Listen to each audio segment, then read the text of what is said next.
नमस्कार दुनिया हालचाल को स्वागत करुछि मु संजय। आसंतु नजर पकाइबा आजिर मुख्य खबर उपरे। केन्दुझर जिला जोड़ा थाना कोल्लो हुंडला पोल तलु जड़े नाबालकर क्षत विक्षत मृतदेह उद्धार पथर छेची ताकू निर्मम भावे हत्या करा सन्देह करा बेले मृतक जनक जामु कुंडिया ग्रामर सुखदेव लागुरी बोली सूचना। तेबे हत्याकांडर कारण अस्पष्ट थिया बेले स्थानीय पुलिस तदंत जारी।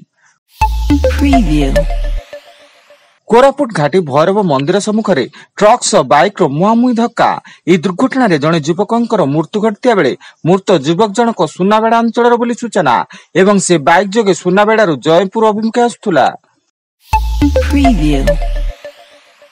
श्रीमंदिर परिक्रमा प्रकल्पर परिपाटी भक्तों मन में उत्कंठा बढ़ाई। गाँ ठू सहर सबुरी प्रकल्पर रूपरेख को नहीं चर्चा थिया बेले एहाकु देखिबाकु जिला और जिला बाहर भक्तों भीड़ देखिबाकु मिलिछि एवं लोकार्पण उत्सव पई साजसज्जा भी श्रद्धालुओं ए आकर्षण को द्विगुणित कर देछि।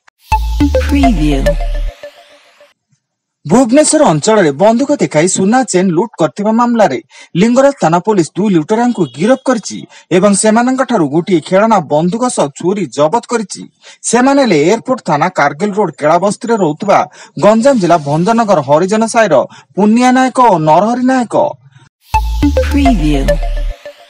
नवरंगपुर अंचल में बर्जा काप्ता काती डिल बेले वन विभाग और पुलिस मिलित चढ़ऊ बेले 16टी बर्जा काप्ता काती 5टी मोबाइल 4टी बाइक जबत सह 5 जन को गिरफ्त कर तारागाँ काजुवाड़ में बर्जा काप्ता काती डिल चलता वन विभाग सूचना। मयूरभंज जिले में असह्य शीत लहरी लगी रही। दिन तमाम कोहला पाग सागू राति हाड़भंगा जाड़ जनजीवन को अस्तव्यस्त कर पकाउछि। मुख्यतः सिमिलीपाल अभयारण्यर आभ्यंतर अंचल सह बारिपदा जसीपुर करंजिया बिशोई सुकुली ठाकुरमुंडा तिरिंग बहलदा आदि ब्लॉक रे शीतर प्रकोप अधिक रहुवा नहीं स्थानीय कृषि विज्ञान केन्द्र पक्षर सूचना दी जाइछि।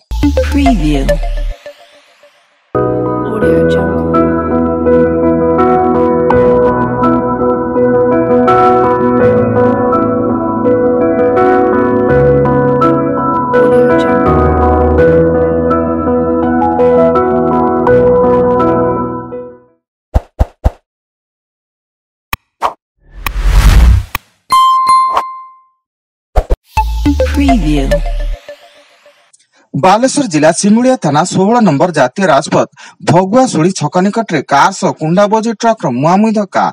एथिरे ट्रक ड्राइवर हेल्पर एवं कार ड्राइवर जड़े यात्री गुरुतर होई समस्त मेडिकल भर्ती।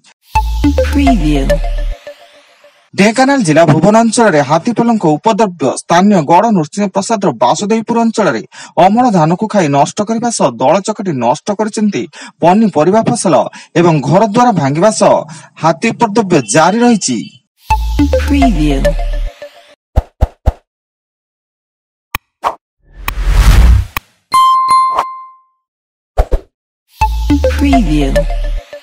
पाकिस्तान रो बेलुचिस्तान सीमांत रे थिबा आतंकवादी संगठन शिविर उपरे ईरान रो क्षेपणास्त्र माड़ ए आक्रमण रे जोसल अदल रो बेस कैंप ध्वंस हो जाइथिया बेले 2 शिशुंक मृत्यु सह 3 जन आहत होइचंती।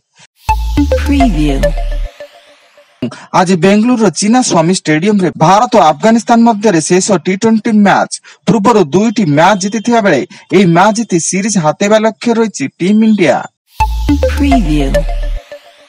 एवं राज्य में 2 दिन धरी वर्षा संभावना 17 तारीख में बरगढ़ सुंदरगढ़ झारसुगुड़ा केन्दुझर संबलपुर देवगढ़ और मयूरभंज में किसी स्थान में वर्षा होगा संभावना थिया बेले अनुगुल ढेंकानाल जाजपुर बालेश्वर भद्रक जिले में वर्षा होपारे बोली पाणीपाग विभाग पूर्वानुमान।